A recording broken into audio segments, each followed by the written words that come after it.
Доброго времени суток, дорогие участники марафона и наши зрители. Мы продолжаем серию встреч с учениками Шрилы Прабхупады, с историями о нем, от тех лиц, которые непосредственно с ним общались.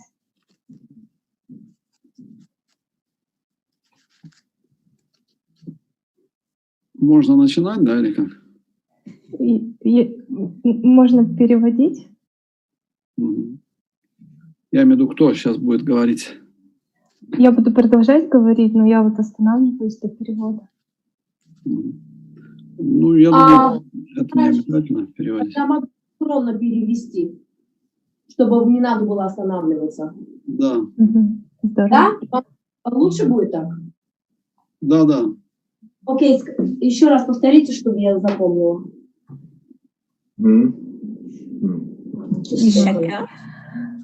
Сегодня у нас в эфире легенда, как и все ученики Шрилы Прабхупады, Шрутакирти Прабху. Он переехал в храм в возрасте 19 лет, и это было в 1972 году. В этом же году на Джанмаштами он стал личным слугой Шрилы Прабхупады и нес это служение 2,5 года. Это служение он описал в своей книге «В чем сложность», которая была выпущена в 2006 году. После служения он остался на Гавайях и руководил рестораном, который назывался Говинда, и также был президентом храма. Шрутакирти Прабху известен своим качеством изящества, которое совмещает одновременно энтузиазм и скромность в характере. И также у него семья, есть 3 детей, сыновья Рама, Майпурчандры и дочь Нитьялила. В настоящее время он путешествует по всему миру и рассказывает историю Шрилы Прабхупады, распространяет его миссию. Шрутакирти Прабху, мы рады приветствовать вас. Мы так ждали этой встречи и готовились, и всех в предвкушении. Спасибо вам большое, что выделили время. Также я бы хотела передать слово Матше Мандакини, духовной сестре Шрутакирти Прабху. So, good evening, or good morning, or good afternoon, dear friends, dear devotees from all over the world. Добрый вечер, доброе утро, добрый день всем преданным по всему миру. We hope you are feeling in a very good mood, very happy, hearing about the Srimad Bhagavatam and hearing all the different sessions all day. Надеюсь, что вы все испытываете огромное наслаждение и счастье, слушая Шримад Бхагаватам и все остальные выступления в течение всего дня. So today we are very happy, very honored and very excited to welcome online our dear Шрутакирти Prabhu. И сегодня мы очень счастливы, испытываем огромное ликование, имея эту возможность представить вам нашего дорогого Шрутакирти Прабху. And the cherry on the cake is that he has an extraordinary translator. И это как вишенка на торте. Extraordinary. Yeah, we are very lucky to have also online His Holiness Ambrish Maharaj. И мы счастливы, что у нас есть такой экстраординарный переводчик, как Амбариш Махарадж, потому что он это не переведет. He will not translate it. Yeah. So you are going to discover Srila Prabhupada through the eyes of Shrutakirti, who has been for more than 2 years and a half, day by day, constantly with him. Шрутакирти Прабху имел эту огромную удачу в течение 2,5 лет, в течение 24 часов в сутки находиться рядом с Шрилой Прабхупадой и служить ему. In his intimacy. В очень близких взаимоотношениях. But he will probably tell us, we have an idea of what it is to be a servant of Shrila Prabhupada, and everybody is thinking, it's such a wonderful opportunity, such a blessing, and it is. И мы сможем получить представление, что значит быть слугой Шрилы Прабхупады, и вы можете подумать, что это огромная милость, огромное благословение, оно так и есть. But it is also yagya, a sacrifice. Но также это огромное ягья или жертвоприношение. Like you cannot go anywhere. You have to stay at Srila Prabhupada's door all the time. Вы не можете никуда уйти. 24 часа в сутки вы должны сидеть рядом с дверью Шрилы Прабхупады. Day and night and day.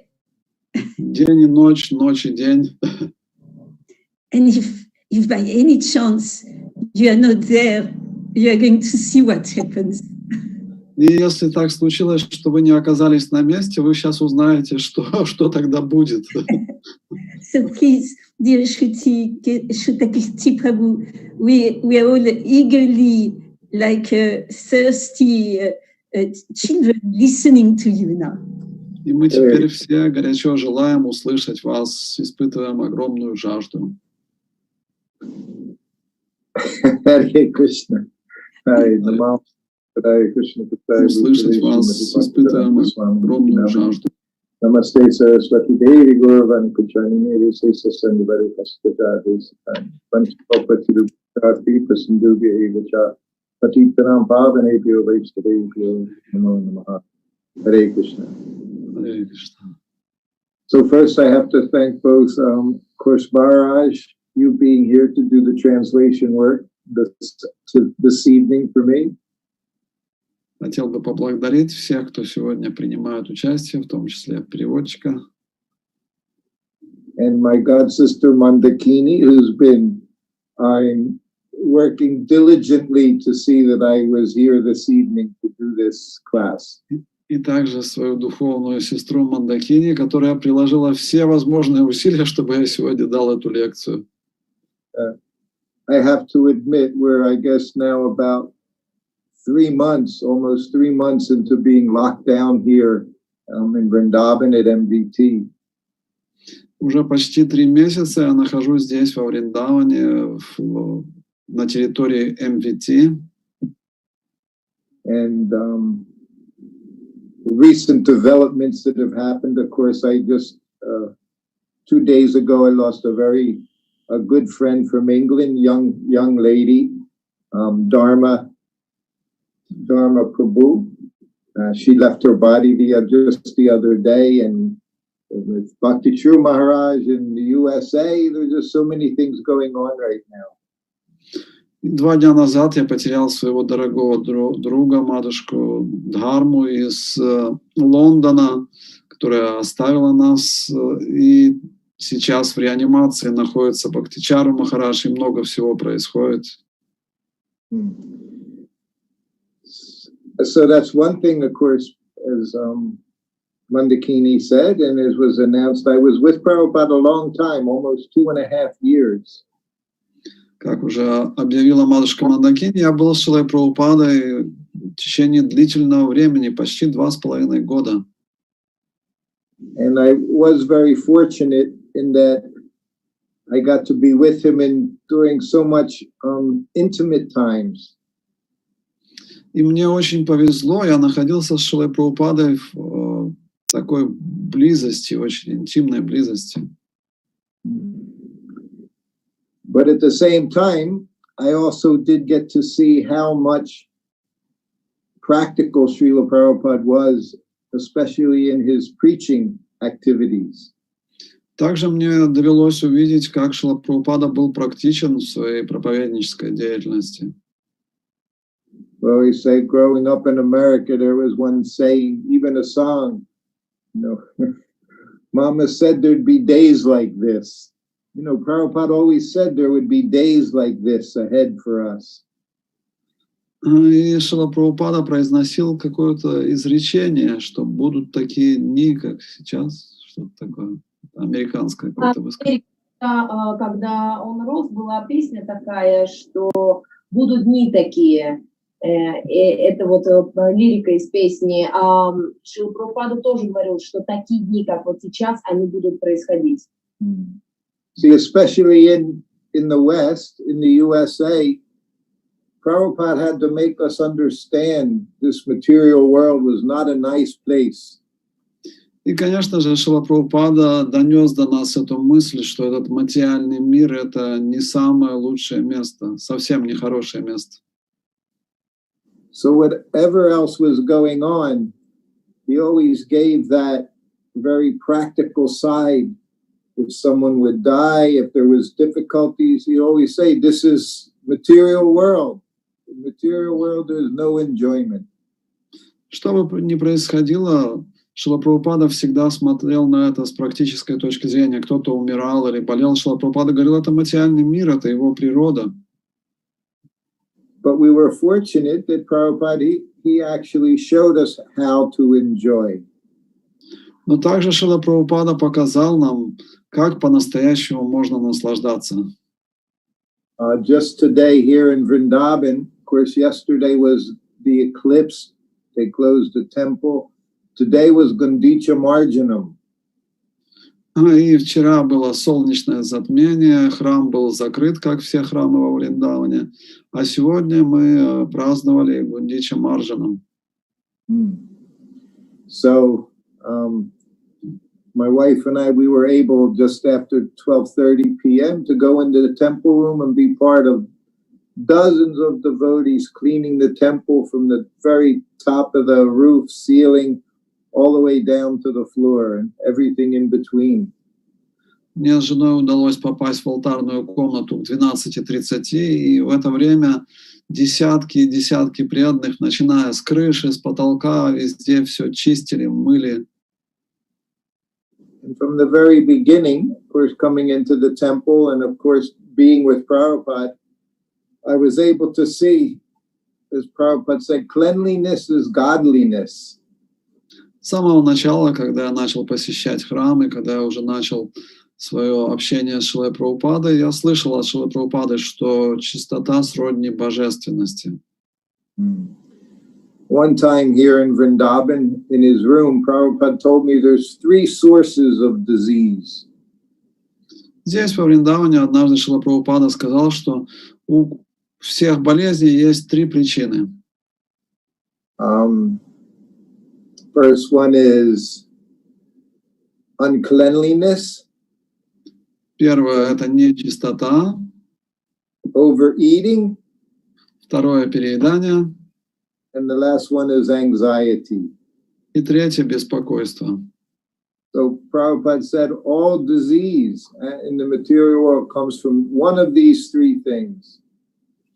И Шрила Прабхупада сказал, что всего 3 источника болезней, всех болезней существуют в мире. Это вот эти 3 названные фактора. So in every way, in every practical way, every material way, every spiritual way, he showed us how to live. И Шрила Прабхупада на примере своей жизни показал нам, как жить и с материальной точки зрения, и с духовной точки зрения. When I was with him, one of the very first times he chastised me was because I didn't clean the table after I took his plate of prasadam away. I didn't come back and clean the table. В самом начале своего служения Шрила Прабхупада отругал меня, что когда после его завтрака унес поднос, я не протер столик, на котором он ел. So Mandakini, she was saying how I was, and I gave this class a few weeks ago, how I was quarantined when I was with Srila Prabhupada. Матушка Мандакини это уже упомянула. Я пару недель назад давал эту лекцию, в которой я объяснял, что я вот находился в этом карантине с Шрилой Прабхупадой. So I was saying this is how Prabhupada trained us up live in a very simple way and not be agitated, to come to the mode of pure goodness. Шрила Прабхупада научил нас этому простому образу жизни, когда мы живем очень просто, и при этом ум не приходит в возбуждение, мы возвышаемся до гуны чистой благости. So now most of us in this world, we're all getting a taste what it's like to be locked up in place, to not be able to do whatever you want. Сейчас каждый из нас по всему миру получает этот опыт, что значит находиться в самоизоляции, не иметь возможности никуда перемещаться. Here in Vrindavan, in MVT, we haven't been more than 100 meters from our front door in the last 3 months. За последние 3 месяца здесь, во Вриндаване, нам не удавалось отойти больше, чем на 100 метров от своей двери. So I'm sure some of you have had to do similar things. Я уверен, что многие из вас тоже получили такой опыт. But you can imagine to be with Prabhupada. I joined him, I was 20 years old. И представьте себе, вот что это означало быть Шрилой Прабхупадой. Я присоединился к Шриле Прабхупаде, когда мне было 20 лет. And Prabhupada, he traveled with, we say, his entourage. There were generally 3 of us. Шрила Прабхупада путешествовал с несколькими людьми. Обычно это было 3 человека. So ideally, Prabhupada had his secretary, his servant, and his Sanskrit editor. Шрила Прабхупада обычно был его слуга, секретарь и редактор санскрита. And they all had very specific services. У каждого из них было свое особое служение. The secretary, he took care of all the travel arrangements. He dealt with all the different temples. Секретарь обеспечивал все необходимое для путешествия, он связывался со всеми храмами. He had to arrange the ticketing, the passports, the visas, and he also, of course, typed the letters. Он обеспечивал все, что нужно, все, что касалось билетов, паспорта, виз и еще чего-то. And of course, the Sanskrit editor, his service was always to do with the books Prabhupada was translating. Редактор санскрита, он работал с теми книгами, которые переводил Шрила Прабхупада. But the servant, his activities were very simple. He had to be very close to Prabhupada's room so he could answer the bell when Prabhupada rang the bell. Обязанность слуги была очень простая. Нужно было сидеть под дверью и слушать, как только звучал колокольчик из комнаты Прабхупады, нужно было туда бежать. So, of course, remember, this is 1972, 1973. There's no texting, there's no internet, there's no computers. There's just a hand bell that he would ring. Это был 72-73 год, сотовых телефонов не было, компьютеров не было, интернета не было. Единственное средство связи между нами это был этот колокольчик. Of course, they did say some months ago I had a dream.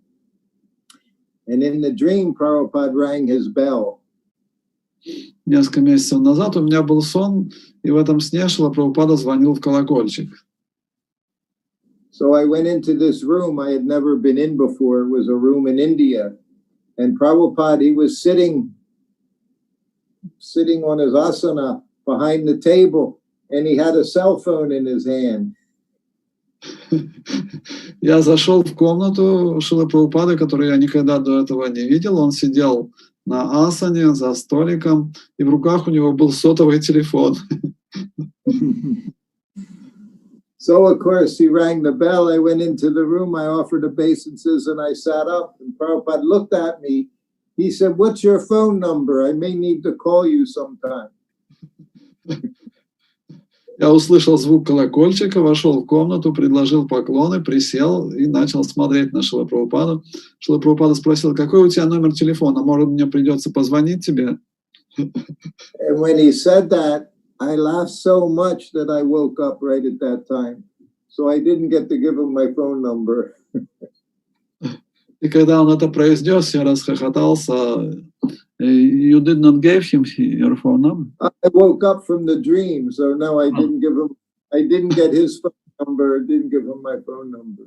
Я, да, испытывал такие чувства, что я сразу проснулся и не успел дать Шриле Прабхупаде свой номер телефона. But there was none of these things. All there was Prabhupada ringing the bell, and I had to be close enough to hear that bell 24 hours a day. Но в те времена ничего этого не было. Я просто должен был находиться как можно ближе к комнате Шрилы Прабхупады, чтобы услышать звук его колокольчика. So even though I was with Prabhupada, I went around the world with Prabhupada 4 times. И я был всегда рядом с Шрилой Прабхупадой. 4 раза я объехал вокруг света вместе с Шрилой Прабхупадой. But wherever we went, my spot was the same. I was in the room right next to Prabhupada 24 hours a day. Но служение везде было одно и то же. Я всегда находился под дверью той комнаты, в которой находился Шрила Прабхупада. And the only time I would leave that room was to go on the morning walk with Шрила Прабхупада. Единственное, когда я отходил от этой комнаты, когда Шриле Прабхупаде нужно было идти на утреннюю прогулку. So now, of course, now I'm 68, 69 years old. At that time I was 21 years old. Сейчас мне уже 69, а в то время мне было 21 год. So after being with Prabhupada many months, of course, my sadhana started to suffer. Когда я уже с Шрилой Прабхупадой был несколько месяцев, моя садхана начала увядать. So we were traveling very much, and in traveling, of course, your schedule becomes very disturbed. Мы много путешествовали, и когда много путешествуешь, то весь график сбивается. So one of these days, after being with Prabhupada for a year, Prabhupada, he would take a nap after lunch. I was taking a nap after lunch. И это было уже спустя год. Шрила Прабхупада обычно после обеда ложился чуть-чуть отдохнуть, и я тоже в это время ложился отдохнуть. But my nap was much longer than the nap Prabhupada was taking.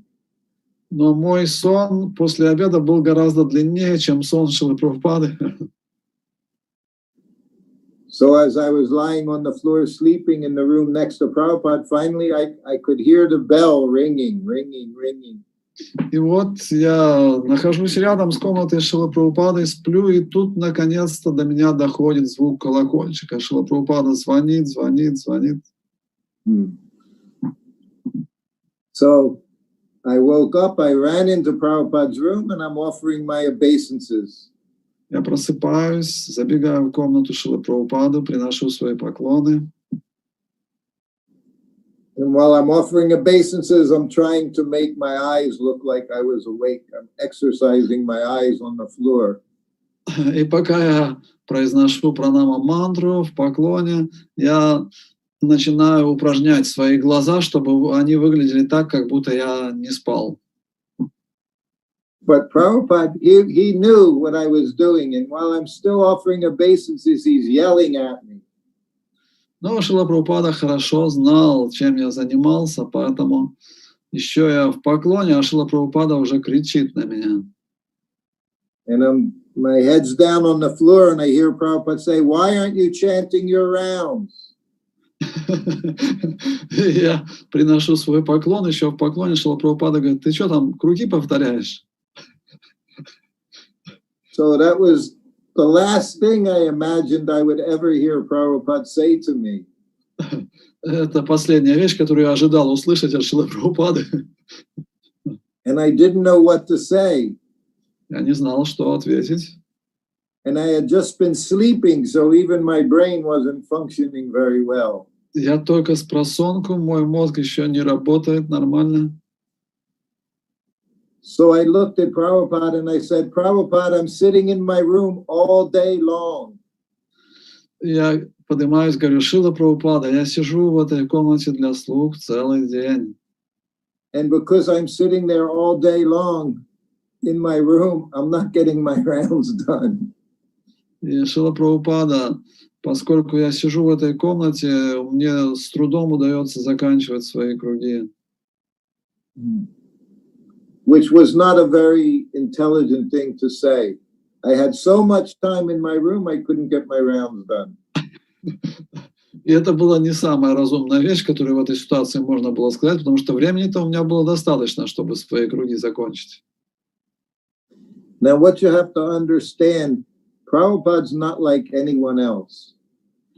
И одну вещь, которую вы должны понять, что Шрила Прабхупада не был похож ни на кого другого. And you can never imagine how Prabhupada will act in any situation. Никогда невозможно было предсказать, как Шрила Прабхупада будет действовать в данной конкретной ситуации.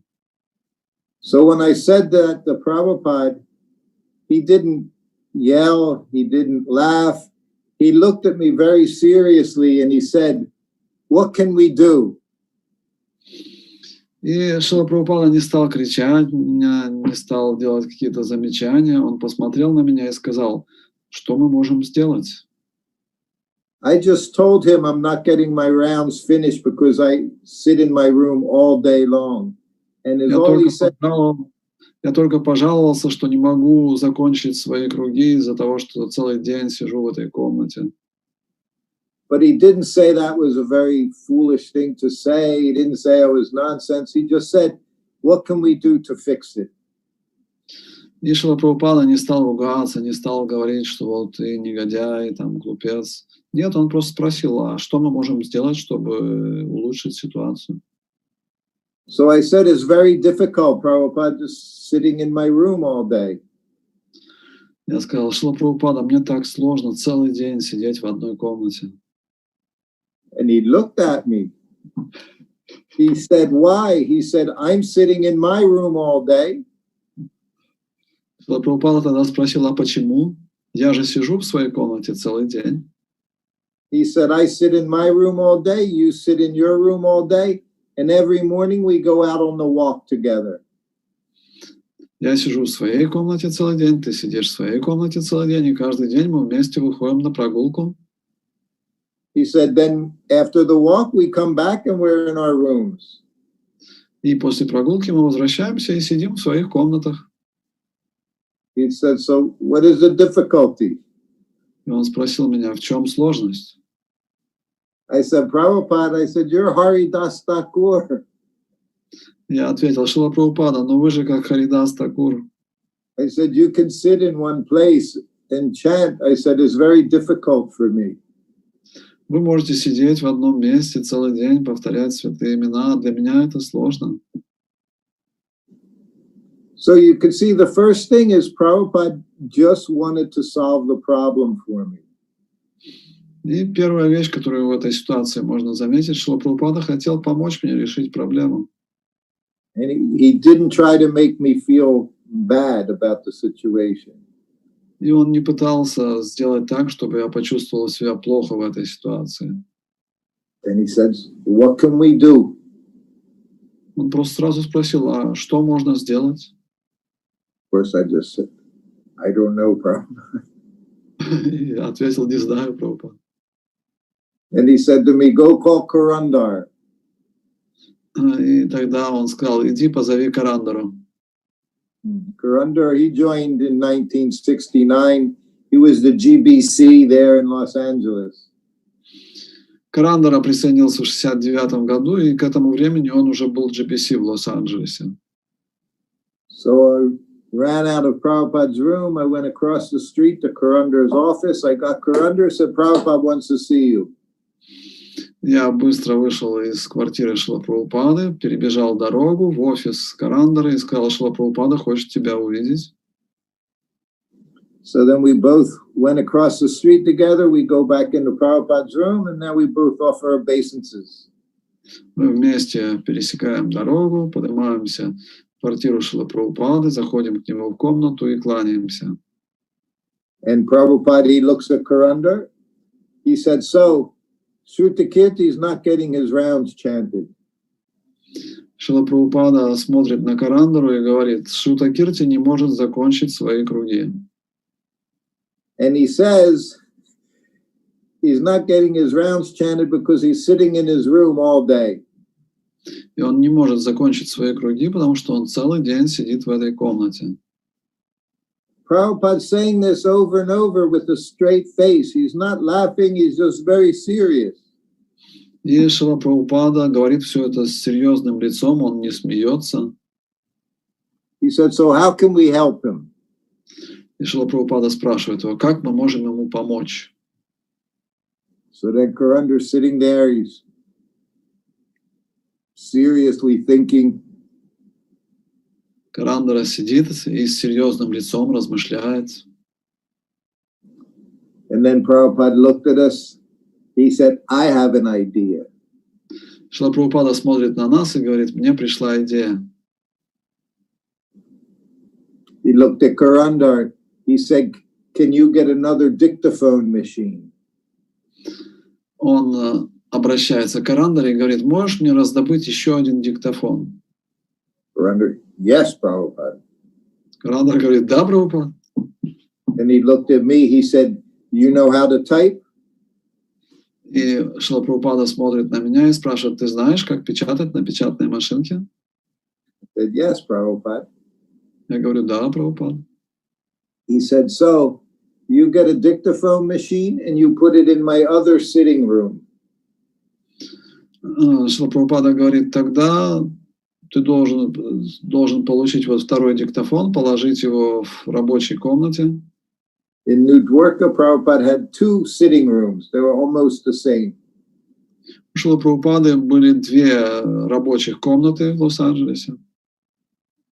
So he said, here at this table, I'm translating Srimad Bhagavatam on this dictaphone machine. Сидя за этим столиком, я здесь занимаюсь переводами Шримад Бхагаватам, надиктовываю на этот диктофон.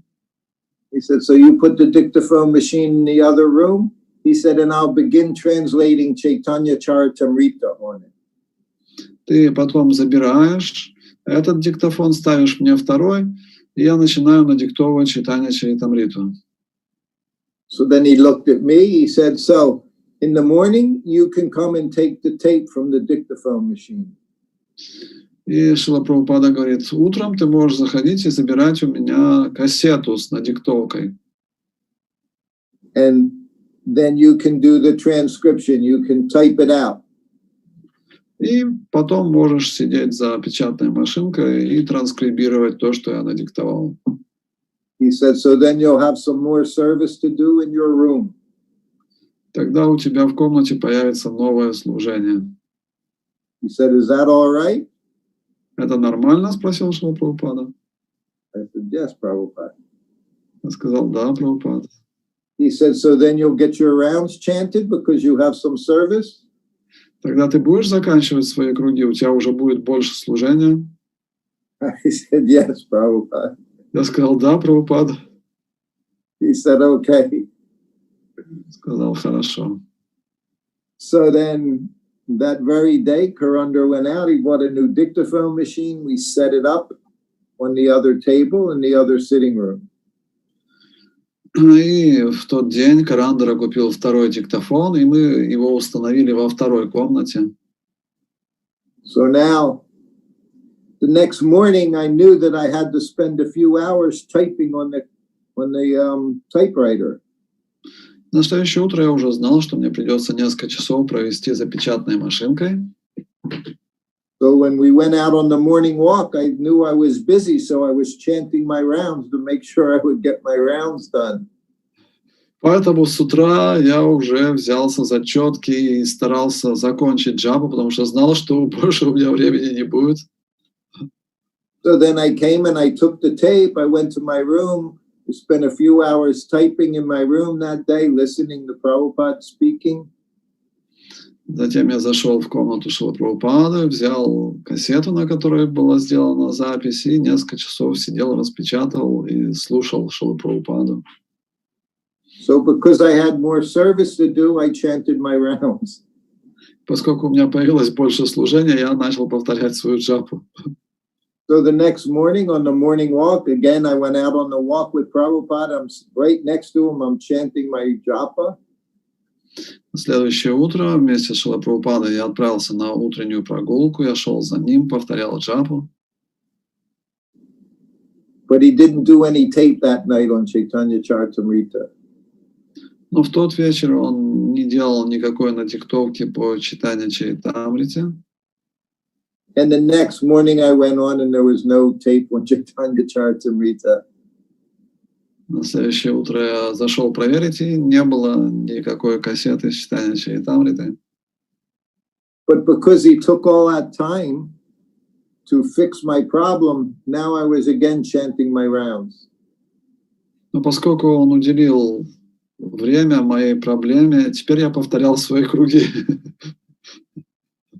So I was just so overwhelmed that Prabhupada took all the time to fix my problem. Меня просто переполняли чувства от того, что Шрила Прабхупада столько времени потратил, чтобы решить мою проблему. So this is what it was like to be with Шрила Prabhupada. Это вот то, что вы могли ощутить, находясь рядом с Шрилой Прабхупадой. Everything was personal. Prabhupada was very personal. Все было очень личностно. Шрила Прабхупада был очень личностным. But to be with him, the schedule was very different.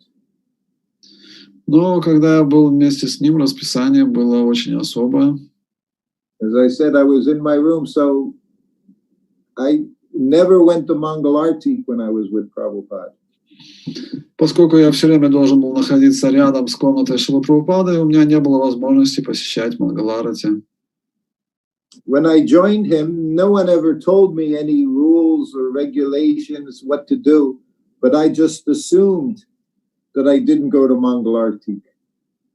Когда я присоединился к этому служению Шриле Прабхупаде, никто мне толком не объяснял, что я должен делать, но я принял это как само собой разумеющееся, что я не должен ходить на Мангаларати.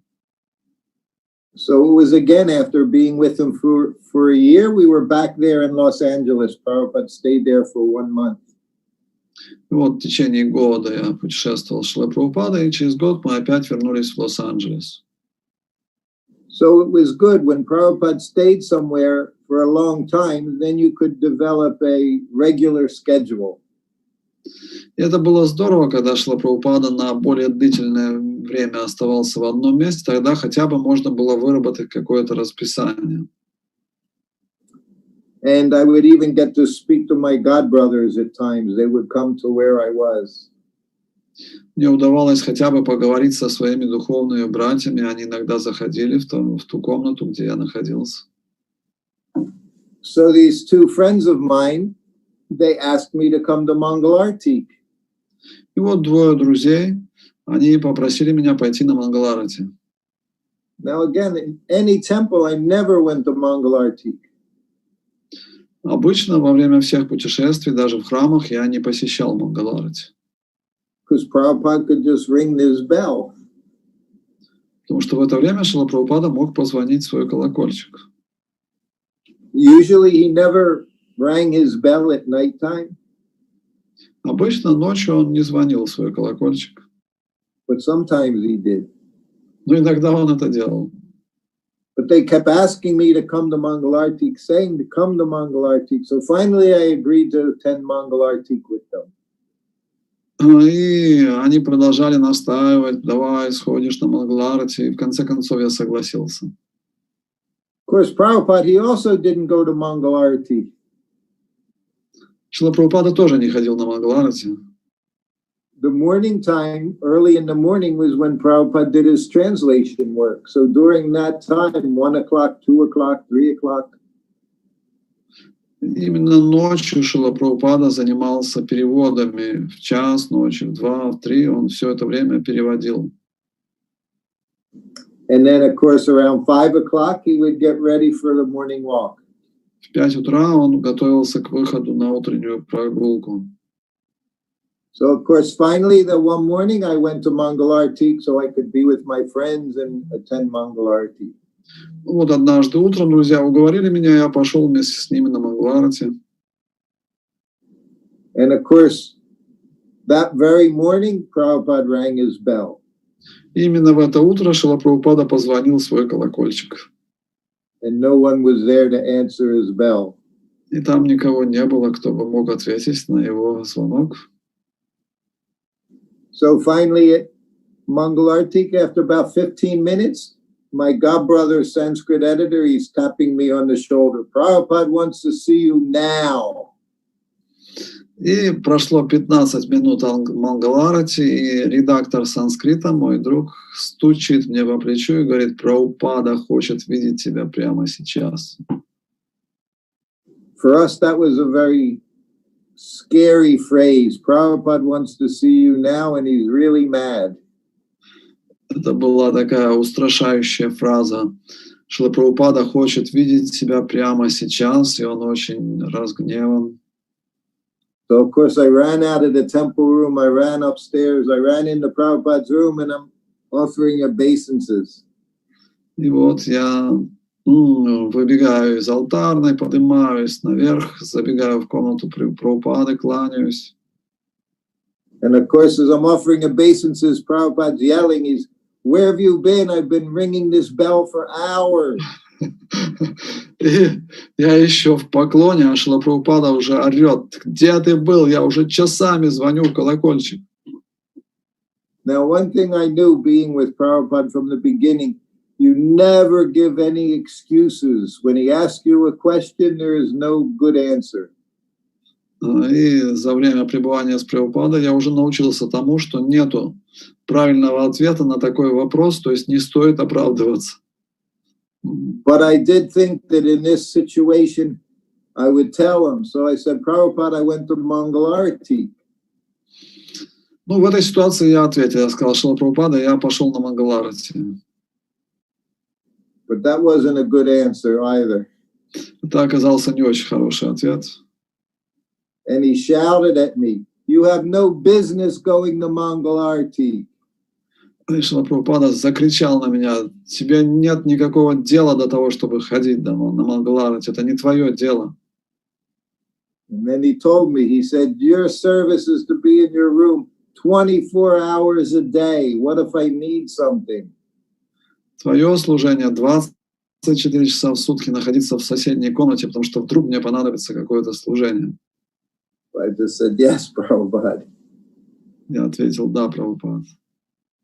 So I was the only devotee in all of ISKCON. I was in Maya because I went to Mangalarti. Я был единственный преданный в ИСККОН, который, идя на Мангаларти, оказывался в мае. Everyone's in Maya. They don't go to Mangalarti, but I was in Maya because I went to Mangalarti. Все остальные были в мае, если не шли на Мангаларти, но я был в мае, если шел на Мангаларти. So that's the one thing, when you're with Šrila Prabhupada, he teaches us what it means to be Krishna conscious. Это вот тот урок, который можно было получить, находясь рядом с Шрилой Прабхупадой. Мы учились тому, как быть сознающими Кришну. He would always tell us the routine program is there, chanting rounds, following the principles. Шрила Прабхупада давал нам стандартную программу, повторять круги, следовать принципам. But then it's very important to know what our service is to our spiritual master. Также очень важно понять, какое же наше служение для духовного учителя. These things is not a ritual, it's personal. Service is personal. Это не просто ритуал, служение — это очень личная вещь. So again and again, Prabhupada would show us we have to understand what it is to do, and then we do that for Krishna. И Шрила Прабхупада всегда объяснял нам, что мы должны понять, что я должен делать, и делать это для Кришны.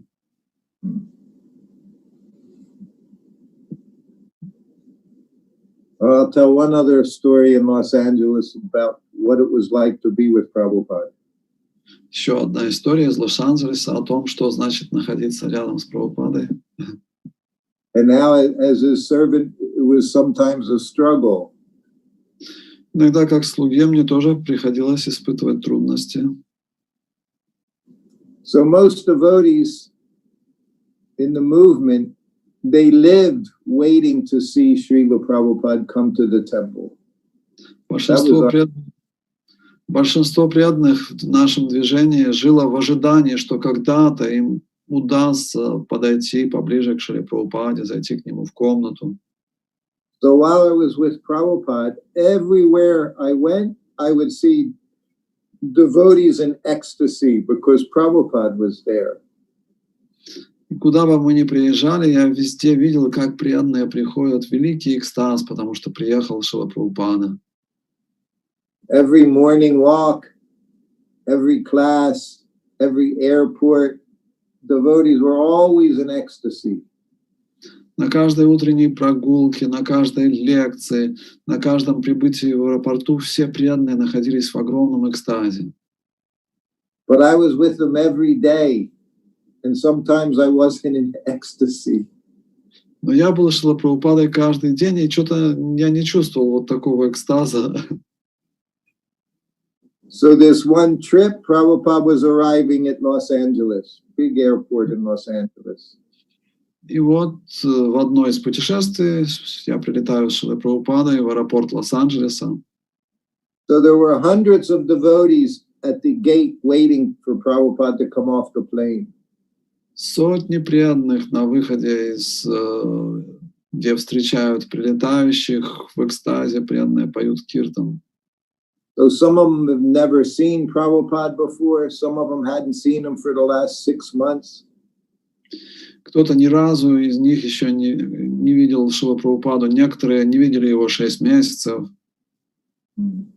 See, this feeling of separation, this is how we learn this feeling for Krishna through our spiritual master. Это чувство разлуки. К Кришне мы учимся, испытывая такую же разлуку с духовным учителем.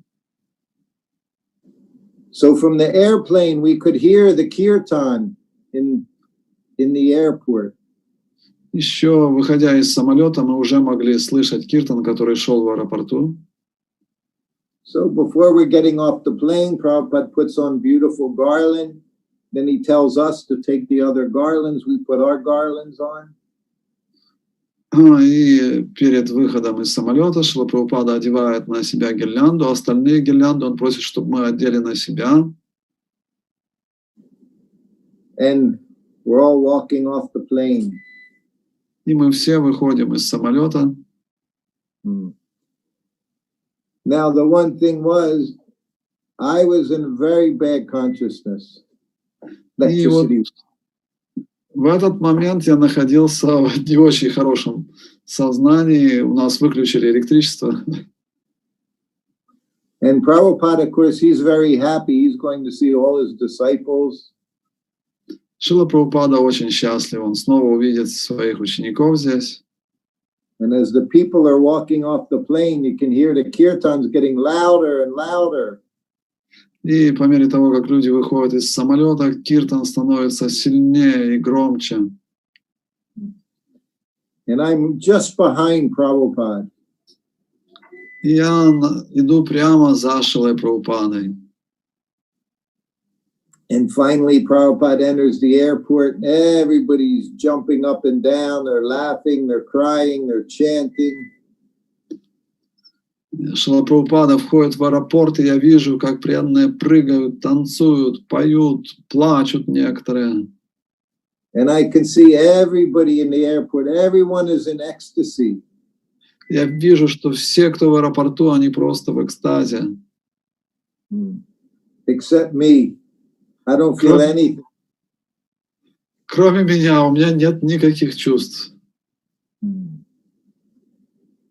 So then Prabhupada walks through the airport, everyone's dancing, chanting, then we get back to the temple. И Шрила Прабхупада проходит через аэропорт, вокруг все танцуют, поют, мы отправляемся в храм. We get to Prabhupada's rooms. Поднимаемся в комнаты Шрилы Прабхупады. So I have to unpack his suitcase, put everything on the desk, get everything all ready. Я распаковываю чемодан, раскладываю все по своим местам, чтобы все было готово. And because of just seeing all these devotees, everyone so happy, ecstatic, and I just felt worse all the time. I was feeling worse and worse. И видя каждый раз, как преданные радуются, счастливые, танцуют и поют, мне что-то становилось все хуже и хуже. So then it was time to give Prabhupada his massage before lunch. Наступило время сделать массаж Шриле Прабхупаде после обеда, перед обедом. So now I'm sitting behind Prabhupada, I'm massaging his back. Я сижу со спины Шрилы Прабхупады и массирую его. So I'm feeling very sorry for myself that everyone's happy except me. Я чувствую сожаление к самому себе, что все счастливы, кроме меня. And here I am, I'm massaging the person, he's the source of everybody's happiness. Я вот массирую личность, которая является источником счастья для всех остальных. But I'm not happy. Но я несчастлив. So as I'm rubbing his back, I said, Prabhupada, I said, all of your disciples, they have so much love for you. Я начинаю обращаться к Шриле Прабхупаде. Шрила Прабхупада, все ваши ученики испытывают такую любовь к вам. I said at the airport, everyone is dancing in ecstasy, they're laughing, they're crying, everyone is so happy, they have so much love. В аэропорту все танцевали, пели, испытывали такие чувства, любовь к вам. And I said, I don't feel anything. А я вот что-то ничего не чувствую. And of course, I was hoping Prabhupada would say something encouraging, but he didn't say anything to me. Я надеялся, что Шрила Прабхупада как-то меня вдохновит, но он ничего не ответил. So now I felt worse. Я почувствовал себя еще хуже. Because I just told Prabhupada I don't feel any love for him. Потому что я только что сказал Прабхупаде, что у меня нет никакой любви к нему, не чувствую никакой любви к нему. So after I said that, I have to massage him for another hour. So I'm giving him massage for another hour. He doesn't say anything. После этой фразы я продолжал массаж еще в течение 1 часа, и Шрила Прабхупада не произнес ни слова. So then the massage finished. Prabhupada got up, went off to take a shower, and of course now I had to prepare his lunch. После массажа Шрила Прабхупада отправляется в душ, и в это время я должен быстро его обед подготовить к тому, чтобы он начал обедать. So while I prepare his lunch, Prabhupada bathes, he puts on fresh cloth, puts on his tilak, says his Gayatri. Я продолжаю все подготавливать. В это время Шрила Прабхупада наносит тилак, читает Гаятри. Yes. So then I came in, I bring him his lunch, I put it down on the table. Затем я захожу, ставлю поднос с обедом на его столик. Doesn't say anything. Шрила Прабхупада ни слова не произносит. So now I'm feeling very bad, I'm embarrassed, I'm ashamed I even said anything to him. И я чувствую сильное смущение, такое расстройство, и уж не знаю даже, что и сказать. And I have no idea why I said such a thing to him that I didn't have any love for him. Я уже сам не понимаю, зачем я ему сказал, что у меня нет никакой любви к нему. So then, of course, I have to go in and out of the room, bring him 1 chapati, 2 chapati, 3 chapati, in and out of the room, back and forth. Также мне нужно периодически заносить горячие чапати. Я бегаю на кухню, захожу в комнату Прабхупады, опять на кухню, опять в комнату Прабхупады. So after his lunch, Prabhupada took his nap, and I distributed his remnants. И после обеда Шрила Прабхупада отдыхает, и в это время я раздаю остатки его махапрасада. So then I'm sitting in my room, and finally I hear the bell ringing. Я сижу в своей комнате для слуг и слышу колокольчик из комнаты Прабхупады. Now, 2 hours had gone by since I told Prabhupada what I said. Прошло 2 часа с того момента, когда я произнес эту фразу Шриле Прабхупаде. And of course, in the course of that 2 hours, so many things happened. My mind went through so many things. So I wasn't even thinking about it anymore. За это время мой ум переключался на столько разных вещей, что я уже и даже перестал про это вспоминать. So the bell rings, I go in and I offer obeisances. Колокольчик звонит, я забегаю в комнату, кланяюсь. And I sit up and Prabhupada looks at me. Я присаживаюсь, и Прабхупада начинает меня рассматривать. He says, "Do you like your service?" Спрашивает, тебе нравится твое служение? I said, "Yes, Prabhupada, very much." Я говорю, да, конечно, Шрила Прабхупада, очень нравится. Then he looked, he said, "Service is love." И Шрила Прабхупада тогда подтверждает, служение – это любовь. He said, "Service is love." He said, "People can sing and dance, jump up and down." He said, "But your service is love." Шрила Прабхупада говорит, люди могут высоко прыгать, петь, танцевать, но служение – это любовь. He said, "So you just keep doing your service, everything will be all right." Если ты будешь продолжать свое служение, то все будет хорошо. I said, "Thank you, Prabhupada." Я сказал спасибо, Прабхупада. So this is our business. Our business is about service, serving the spiritual master. Это наше главное дело – служить духовному учителю служения.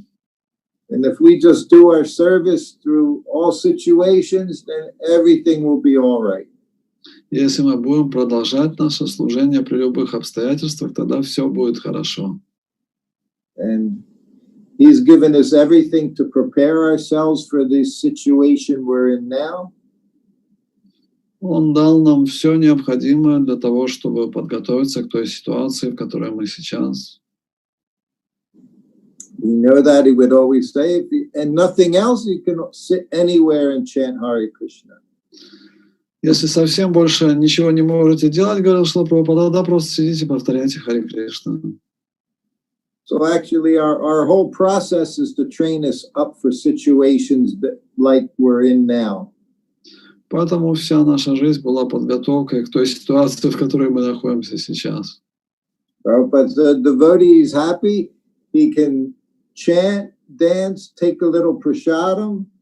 When you get tired, take rest.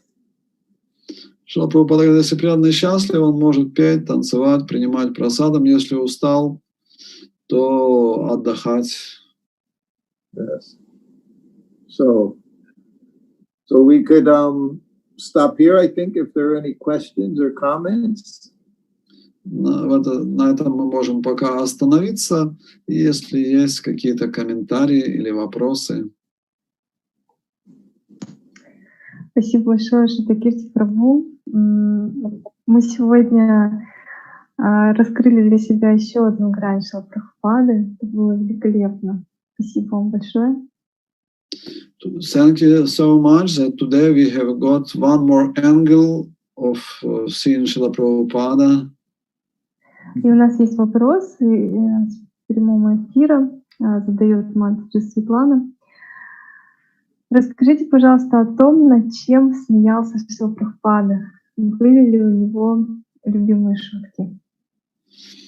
Could you please describe why was there cases when Шрила Прабхупада was laughing, and what was the reason of his laughing? What was his favorite jokes?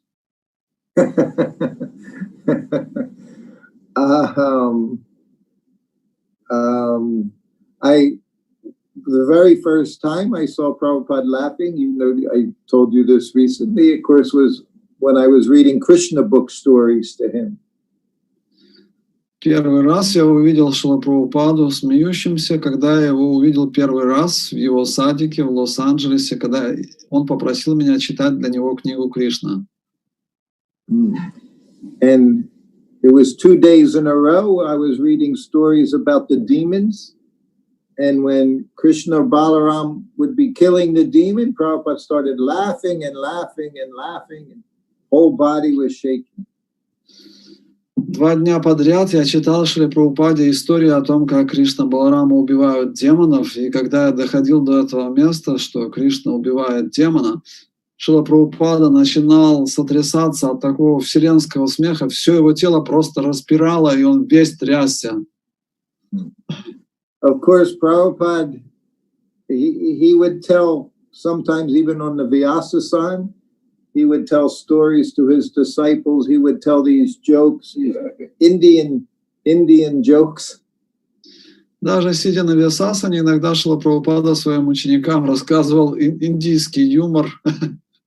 Yes, he would very often tell stories about Gopal Ban. Очень часто Шрила Прабхупада рассказывал истории о Гопал Бане. Sometimes the devotees, Westerners, we didn't understand the humor. И очень часто мы, западные люди, не понимали этот юмор. But it was the very first thing that attracted me so much about Prabhupada was his sense of humor, his laughing. To see devotee laughing was impressed me very much. И это было, наверное, самым первым качеством, которое привлекло меня в Прабхупаде, когда я увидел, как преданный смеется. Prabhupada, he was very clever. He could also be very sarcastic. Шрила Прабхупада был очень острый разум, и также он мог быть очень саркастичным.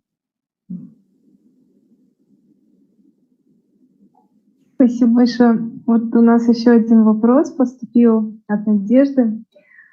Какие были любимые блюда у Шрилы Прабхупады? Thank you very much. Next question. What was the favorite preparations of Srila Prabhupada? People ask, I have a hard time. Prabhupada liked everything. Шриле Прабхупаде все нравилось. Of course, everything was very, what he showed us in early ISKCON, Vedic kind of cooking. Конечно, это были те блюда, которые сам Шрила Прабхупада научил нас в ранние годы ИСККОН.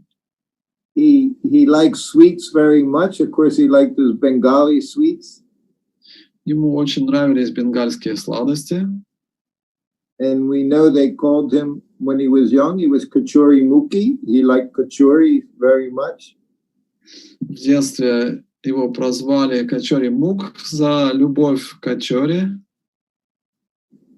And I'd have to say, of course, every day, almost every day, I cooked for him rice, dal, chapatis, and a few vegetables. So that's what he ate every day. So he even liked chapatis very, very much. У него была стандартная повседневная диета, которую я готовил для Шрилы Прабхупады: рис, дал, чапати и несколько видов овощей. Даже чапати он любил. Prabhupada liked prasadam. He liked to eat prasadam. И Шрила Прабхупада очень любил кушать прасадом. And he liked regulation in taking prasadam.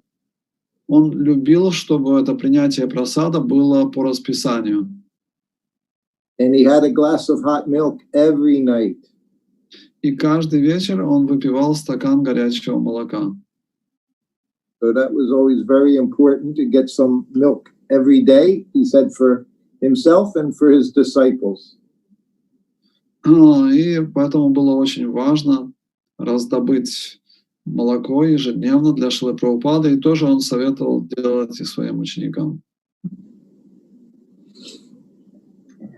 Спасибо большое. У нас еще появились вопросы.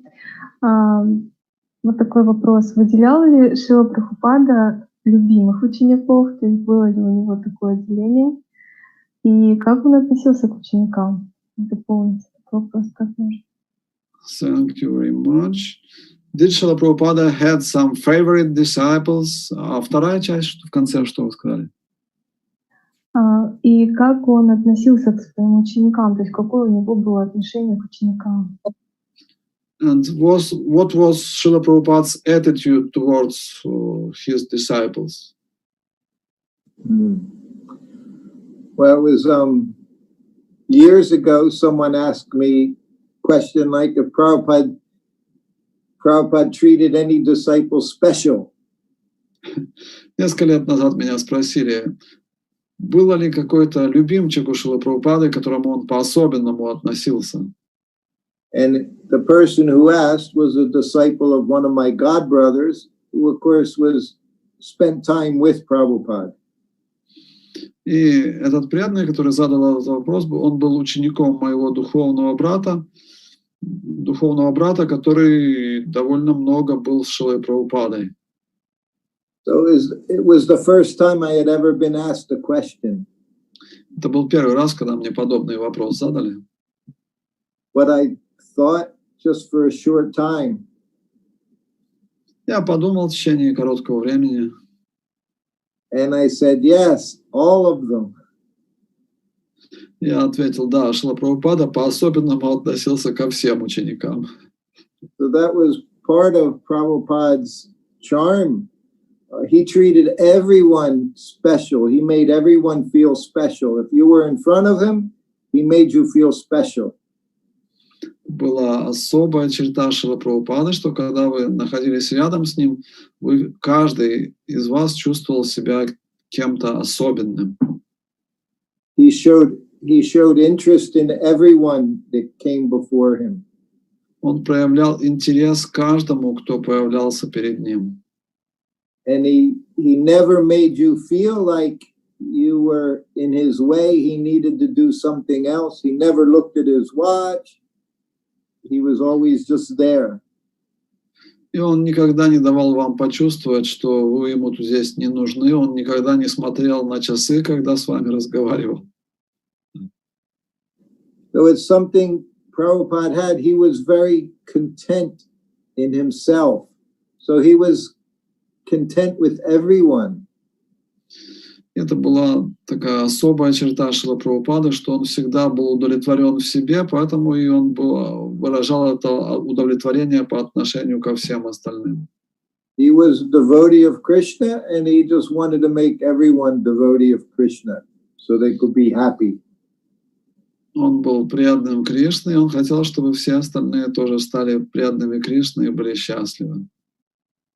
And it's described in Srimad Bhagavatam.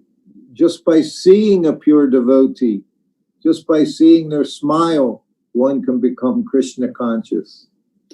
И в Шримад Бхагаватам описывается, что просто увидев преданного, увидев его улыбку, человек может стать сознающим Кришну. Once one of Prabhupada's disciples said, Prabhupada, everyone loves you. And Prabhupada said, it's because I love everyone. Один ученик сказал Шриле Прабхупаде: «Шрила Прабхупада, вас все любят». Шрила Прабхупада ответил: «Это потому, что я всех люблю». So that's what it was like. You could see that Prabhupada genuinely cared for everyone. Это то, что можно было ясно видеть. Шрила Прабхупада проявлял искреннюю заботу о каждом. It wasn't done to try to get anything. You know, it wasn't a manipulation. He genuinely cared. Он никогда не пытался кем-либо манипулировать, что-то взять от человека. Наоборот, он проявлял искреннюю заботу. Спасибо большое, Шрутакирти Прабху. И у нас есть тоже такой вопрос. Как-то выделял Шрила Прабхупада распространителей книг, санкиртанщиков, больше, чем преданных, которые занимаются другим служением. И было ли у него деление между служениями по важности? Thank you so much. Next question is about Srila Prabhupada's attitude towards book distributors. Was he showing some special attitude towards book distributors? Did he make difference between different services?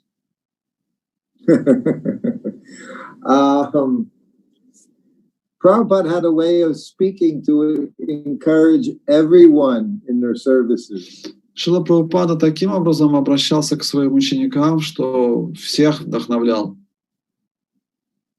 And of course, he would say it was because of the books that were taken seriously, because philosophy is there. Также Шрила Прабхупада говорил, что нас воспринимают всерьез благодаря книгам, потому что мы представляем философию. And the books, of course, were important for everyone to distribute, but also for reading ourselves. И эти книги были важны с точки зрения распространения, но также они были важны для того, чтобы мы сами их читали.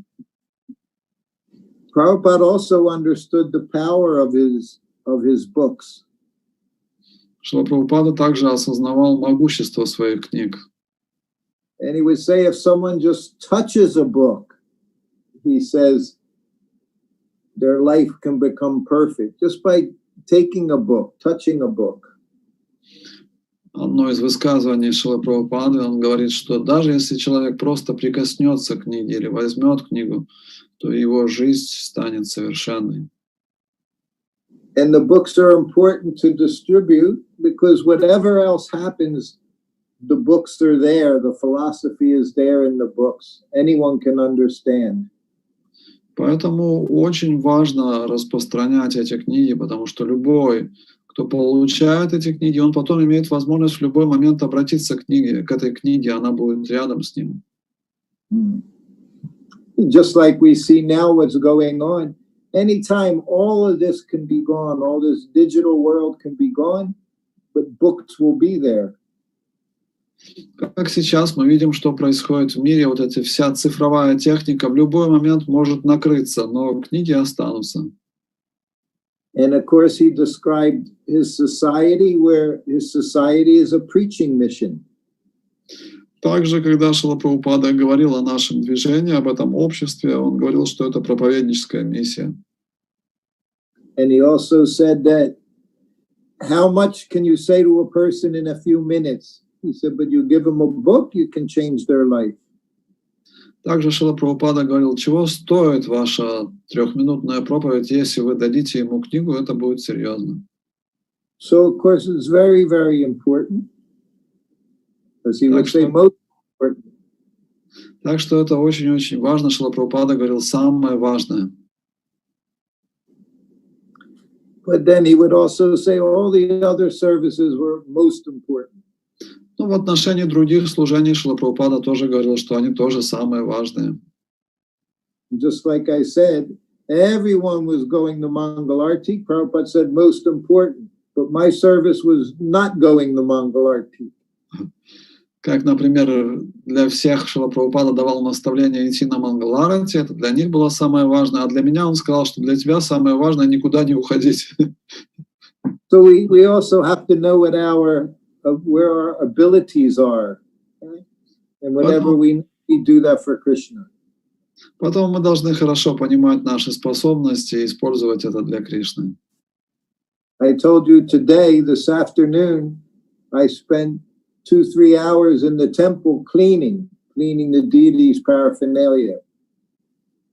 Сегодня я уже вам говорил, мы пришли в храм, и в течение 2-3 часов я очистил параферналии божеств. So it was Gundicha Marjana. Сегодня Гундича Марджана. So I joined 49 years ago. This was the first time I ever took part in it in the temple. Я присоединился к движению 49 лет назад, но сегодня у меня была первый раз была возможность вот поучаствовать в этом очищении храма. So our service is always right in front of us, and it can change at any time. Important thing is to do service. Наше служение, оно прямо перед нами, оно в любой момент может измениться, но наше дело продолжать служение.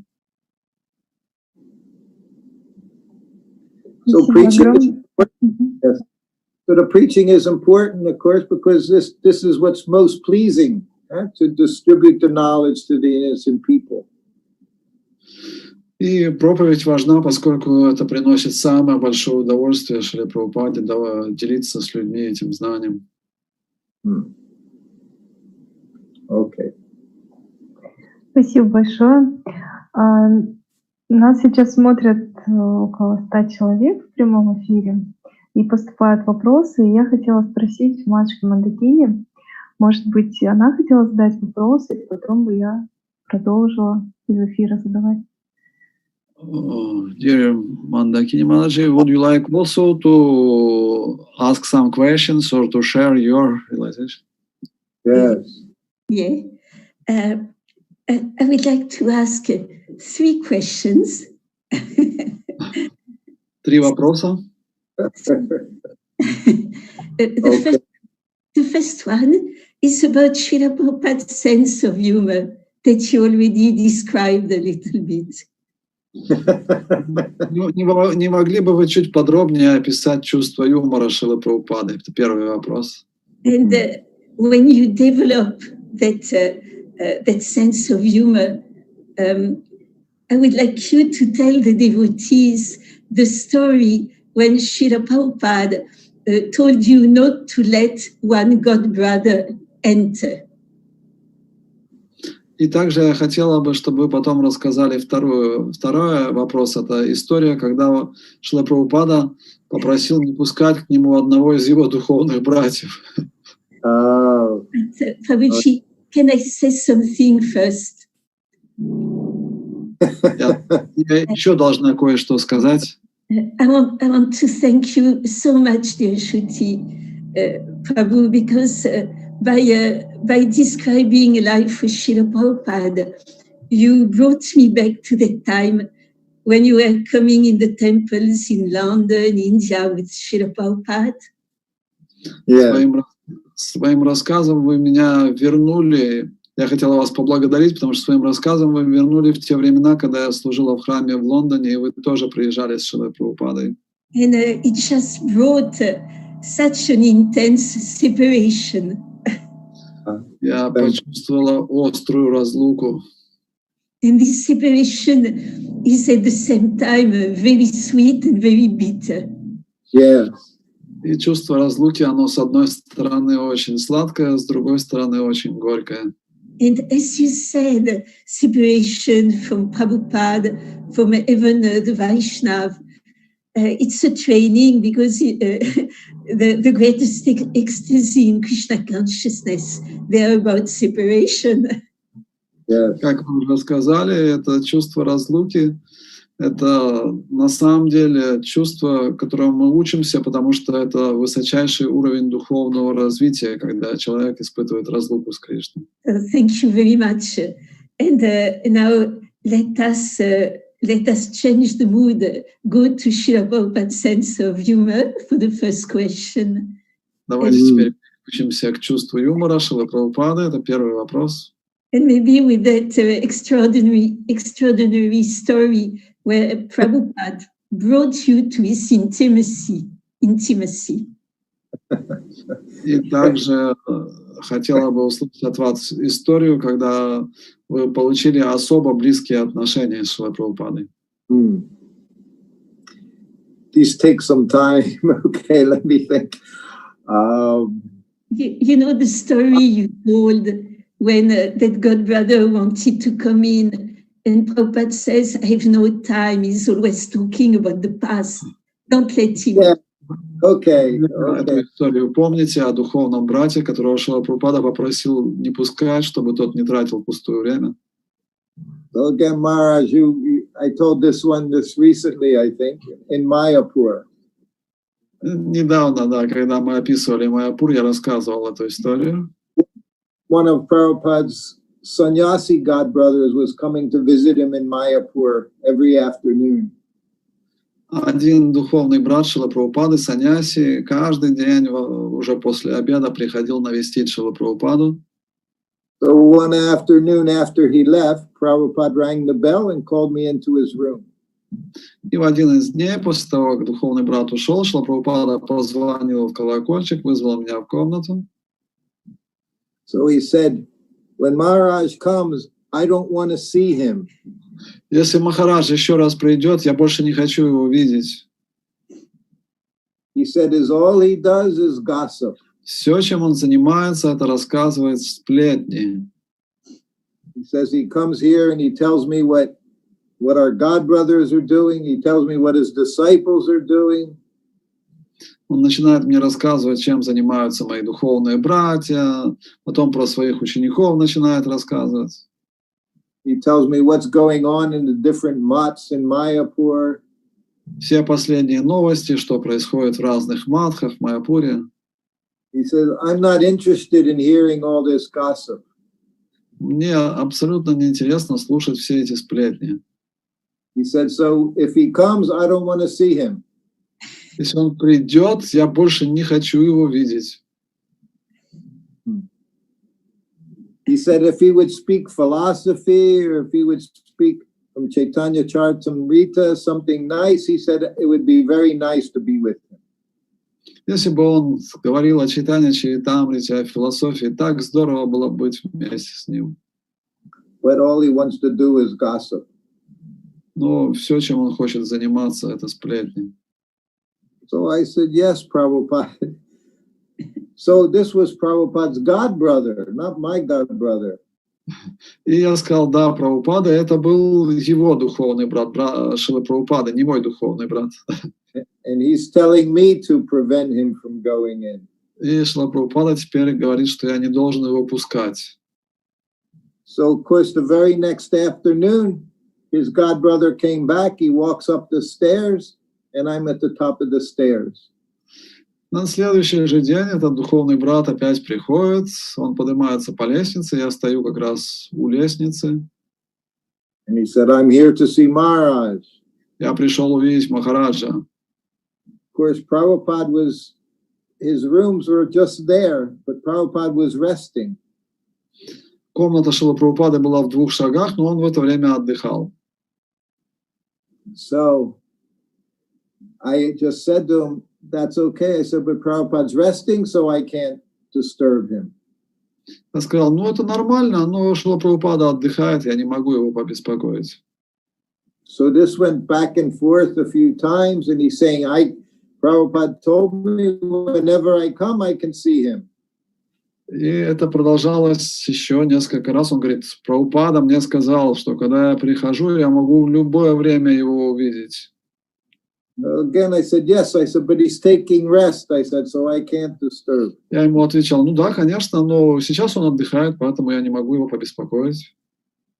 So at that time, Prabhupada opened his bedroom door and he came out on the veranda where we were standing. В это время Шрила Прабхупада открывает дверь, выходит из своей комнаты на веранду, где мы припираемся. So Prabhupada had just gotten up from taking rest. He's fixing his dhoti. Шрила Прабхупада отдыхал, он только встал с постели, он поправляет свою дхоти. He saw his godbrother. He said, oh, Maharaj. He said, go ahead, go sit down in my room. He said, I'll be right there. И Шрила Прабхупада видит своего духовного брата, говорит, о, Махарадж, заходи в мою комнату, присаживайся, я скоро тоже туда зайду. And then Prabhupada walked to the end of the building to use the bathroom, and Maharaj and me, we walked into Prabhupada's sitting room and sat down. И Шрила Прабхупада отправляется в санузел, который находится на веранде, а мы вместе с его духовным братом заходим в комнату Прабхупады. So we're both sitting on the floor in Prabhupada's room waiting for Prabhupada to come. And of course, he's not talking to me, not looking at me, he's mad at me. И мы сидим на полу вместе, ждем Шрилу Прабхупаду. Он, этот преданный, на меня даже не смотрит, не разговаривает, вообще злой на меня. So then after a minute, Prabhupada comes back, opens the door, walks into the room. Через минуту Шрила Прабхупада открывает дверь, заходит в комнату. And says, oh, Maharaj, nice to see you. И говорит, о, Махарадж, как я рад тебя видеть. And of course, his godbrother says, yes. He said, but your disciple, he was giving me a hard time. He wasn't letting me in to see you. Тот говорит, да, конечно, но вот твой это ученик, он меня тут не пускал, вообще тут меня выпроваживал. And Prabhupada looked at me. He said, I told you, whenever Maharaj comes, you immediately let him in the room. И Шрила Прабхупада удивленно смотрит на меня и говорит, я же тебе говорил, когда Махарадж приходит, сразу проводи его в мою комнату. Then he just looked at me and said, okay, you can go. Потом он смотрит на меня и говорит, ну все, можешь идти. So for me, that was one of the most wonderful moments with Prabhupada. Это для меня был один из самых сладких моментов Шрилы Прабхупады. Because he knew what he said to me. Он-то помнил, что он мне сказал. But this was also Prabhupada. Even though he felt like that, he would give everyone the opportunity that he could have some effect on them. Такого был Шрила Прабхупада, даже хотя у него было такое желание, но все равно он каждому давал шанс. So even though for Prabhupada, this godbrother, he would talk so much nonsense, Prabhupada just thought if he could encourage him, he would encourage him. Хотя этот духовный брат говорил ему столько глупостей, Шрила Прабхупада пользовался любой возможностью, чтобы дать вдохновение даже вот таким преданным. So I was very happy that Prabhupada used me. Я был очень счастлив, когда Шрила Прабхупада вот так меня использовал. Okay. So second, thank you, Prabhuji. Second question. Second, getting late here. Yeah, very quick. Go ahead, man. Do you have a lila for you that illustrates Srila Prabhupada love and compassion for his disciple? Is love and compassion without limit. Есть ли у вас какое-то воспоминание, где Шрила Прабхупада проявил какую-то любовь, такое сострадание к своему ученику? Yes, the quality I appreciate most about Prabhupada is the loyalty he has for his disciples. Качество, которое больше всего вот вошло в мое сердце от Шрилы Прабхупады, это его верность своим ученикам. Even they would go away, Prabhupada would do anything for them to try to get them to come back. Даже если они бросали его, уходили, он пользовался любой возможностью, чтобы вернуть их обратно. Okay, so I'll have to tell one story. Я расскажу одну историю. Последнюю. Last one. Okay. Last one. After there is one very short question you can just answer in 2 minutes only. Один короткий вопрос. So this was in Hawaii in 1975. Это было на Гавайях в 1975 году. So Hawaii, of course, was opened up in 1969 by Grahasta couple, Govinda Dasi, her husband, were Sundar. Проповедь на Гавайях начала семейная пара Говинда Даси и ее супруг Гора Сундар в 1969 году. In 1973, the temple president, he sold the temple in Hawaii. В 1973 году президент храма продал храм на Гавайях. And from the sale of the temple, he took the money and he bought himself a farm for himself. И из этих денег, которые он выручил от продажи храма, он себе купил ферму. On one of the other Hawaiian islands. На другом острове. So, of course, this was a very terrible thing. The devotee took the money, sold the temple, left the deities, left Tulsi Devi. Это была ужасная вещь. Он продал храм, деньги присвоил, бросил божества, бросил Туласи. So it was a few years later, Ambarish Prabhu, Alfred Ford, he bought the temple in Hawaii. И через пару лет спустя Амбариши Прабху, Альфред Форд, он приобрел храм на Гавайях. So Prabhupada was staying there, and he asked to see this devotee. He was living on a different island. He wanted to see him.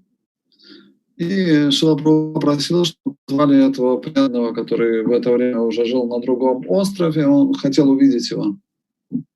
And he even, in 1975, he flew over to one of the other islands to try to see him there, his disciple. И Шрила Прабхупада даже полетел на этот остров, чтобы увидеть этого ученика.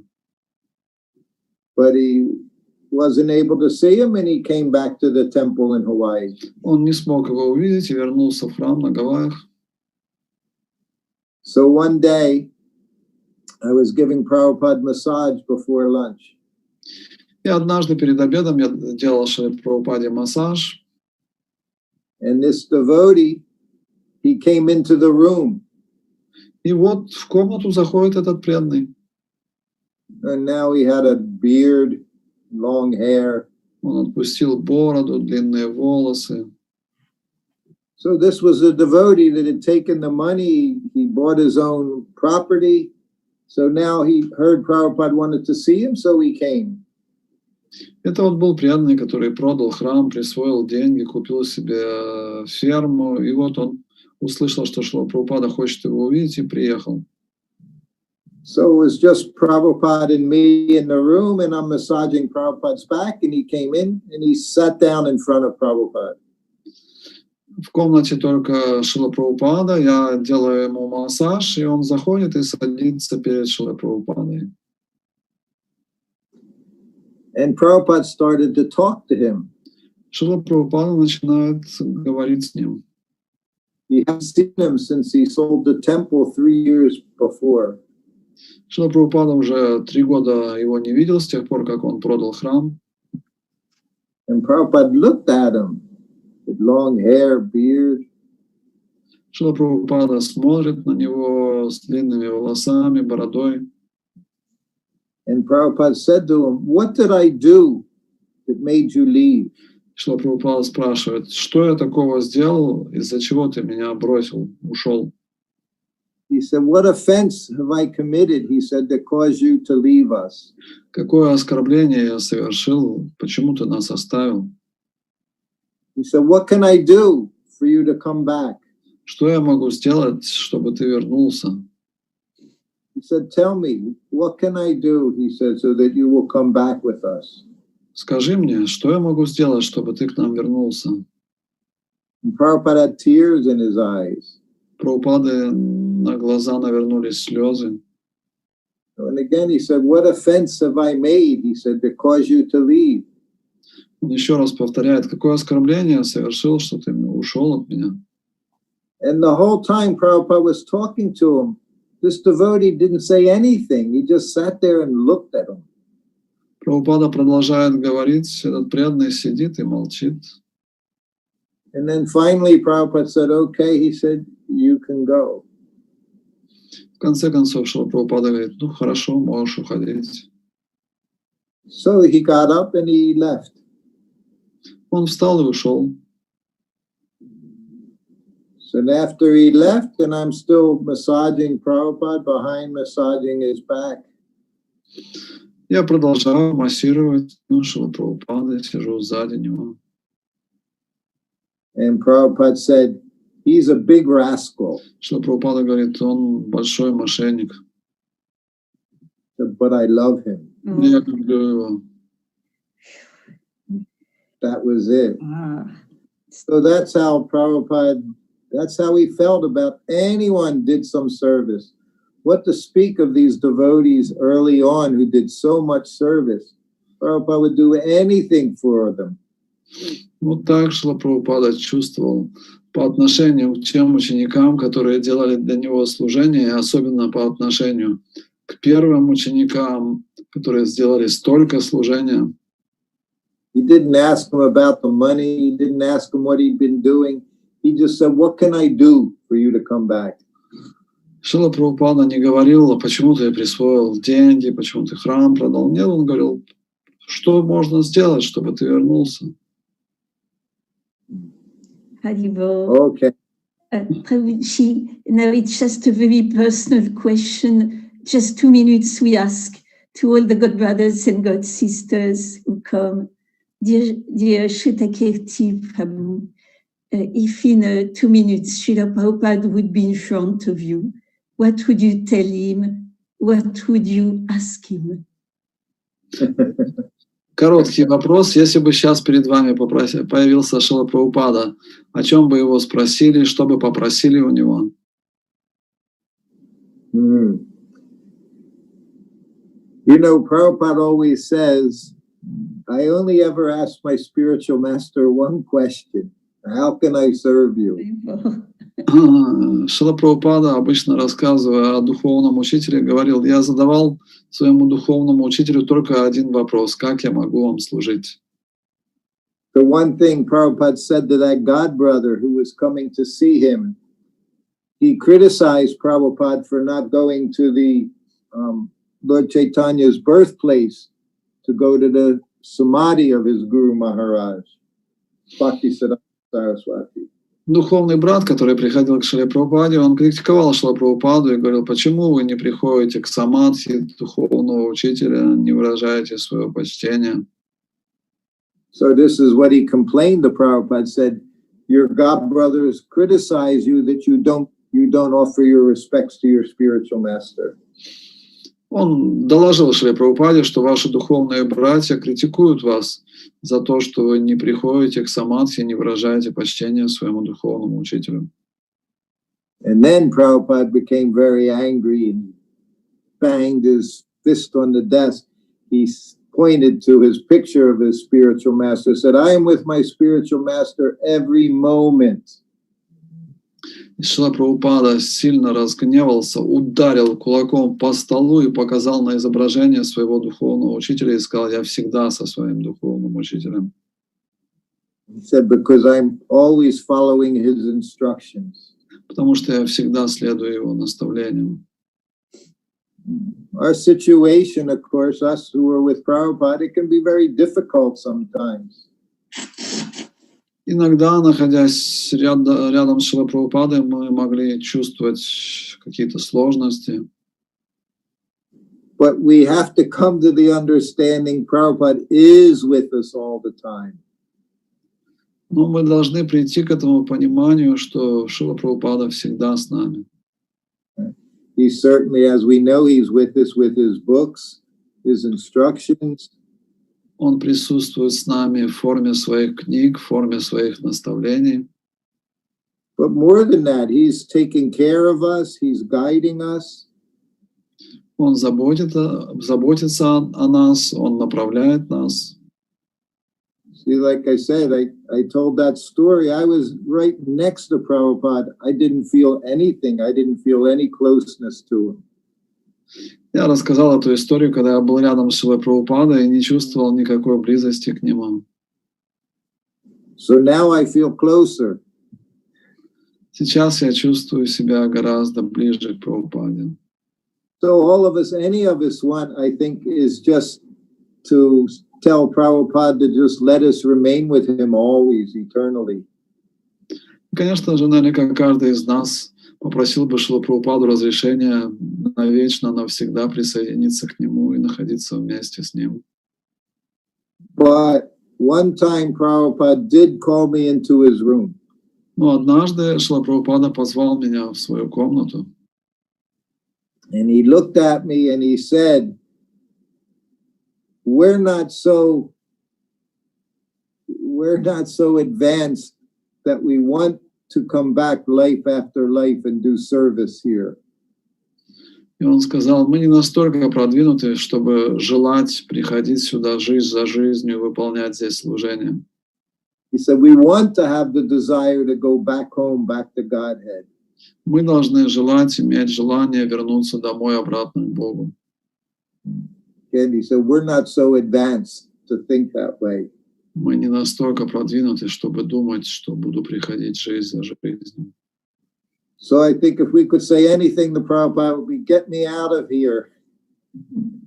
Поэтому, если бы о чем-то можно было и попросить Шрилу Прабхупада о том, чтобы выбраться отсюда. Prabhupada told me his only desire was to go back home, back to Godhead, and eat kachori and luglu with Krishna. Однажды Шрила Прабхупада сказал мне, что у него есть одно единственное желание отправиться домой к Богу и есть качори и луглу вместе с Кришной. So that's what we want to do. That's what Prabhupada gave us. И это то, чего мы хотим, то, что дал нам Шрила Прабхупада. So even you, Maharaj, you're going to have to eat sweets when you go back to the spiritual world. Даже ты, Махарадж, получишь там сладости, когда вернешься в духовный мир. You're going to have to perform austerity and eat big lugdus and rasgullas. Сейчас мы совершаем аскез, а там мы получим большие расагулы. Вы должны будете делать аскезу тем, что вы будете кушать эти качори и лагу в духовном мире. Yes. That's our business. Это наше главное занятие. Okay. Thank you. Спасибо большое. You want very much. Thank you so much. Thank you. Thank you for making it happen, Mother. Thank you, dear brother. And thank you again, Maharaj, for translating. Харе Кришна. Thank you very much. Maharaj, thank you so much. Hare Krishna.